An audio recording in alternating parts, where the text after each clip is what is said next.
All right, well, we are in week 11, and we're going to continue our way through the book of 1 Samuel and then get into 2 Samuel.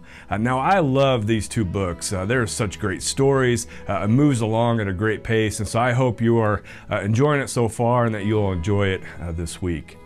Now, one of the ways that we could kind of easily summarize our reading for this week is the fall of King Saul and the rise of David.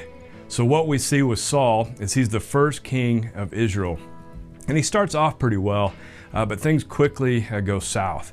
Now we are actually given a clue that this might take place all the way back in Genesis chapter 49, verse 10. What we see here is that Jacob, he's about to die, and he is blessing his 12 sons.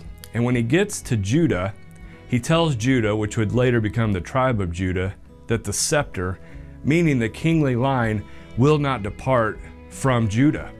But what tribe is Saul from? Well, he's from Benjamin. And so again, we're given this clue that it may not work out, which leads to the question, why did God select Saul to be the first king? Well, I think one of the reasons is that Saul is actually a judgment on the people. His rule is a judgment on the people because it doesn't go very well.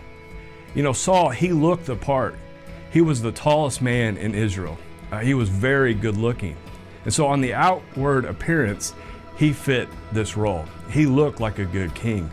But again, he did not measure up. What's interesting when we get to David, the second king, is he's a good looking guy, but he is unlikely to be the king. He's the youngest in his family. When Samuel goes to his father, Jesse lines up all of his sons, and he doesn't even include David. David's out in the field with the sheep. So again, very unlikely candidate to be king. And I think this is a great word for us.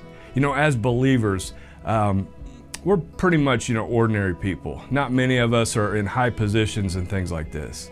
But if our heart is right, the Lord will use the ordinary and the unlikely. And this is what he does with David. Now, as we proceed in our reading, one of the most vital chapters in the entire Bible comes in 2 Samuel chapter 7. This is a very important chapter and one that you need to mark and highlight. And what takes place here is known as the DAVIDIC covenant. And so David, he's been fighting different battles, and he'll have more battles to fight. But for the most part, the kingdom is kind of settling down. It's being established. And because things are calming down, he wants to build the Lord a temple. So remember in our previous reading, the Lord would be present in the tabernacle, this temple. But David, he doesn't think that's good enough, and so he wants to build the Lord a temple. But God comes to David and he says, "You're not going to build me a house, but instead I'm going to build you a house." Now what the Lord means is not that he's going to build David a physical home, is that he's going to make David into this dynasty, this kingly dynasty. And so let's connect the dots with this plan of salvation that we're seeing here and even looking back. Going all the way back to Genesis, when God comes to Abraham in chapter 12 and 15 and 17 and 22, basically he gives Abraham these promises of that he's going to make his family into a great nation. He says that kings will come from his family line. And he also says that all the nations of the earth will be blessed by his offspring. And so what we see as we get to 2 Samuel chapter 7 is that the nation, it's been established. It's been made into a great nation, many people. We also see that kings are coming from Abraham. And narrowing our focus, they're coming from the line of David. But then as the Lord comes to David and he promises that the Messiah will come through his line, we see that Jesus, when we look to the New Testament, he fulfills this. Because what do we see with Jesus? That he is from the nation of Israel.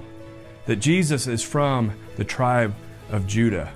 And Jesus, who is known in the Gospels as the Son of David, comes from the house of David. And he is the Messiah.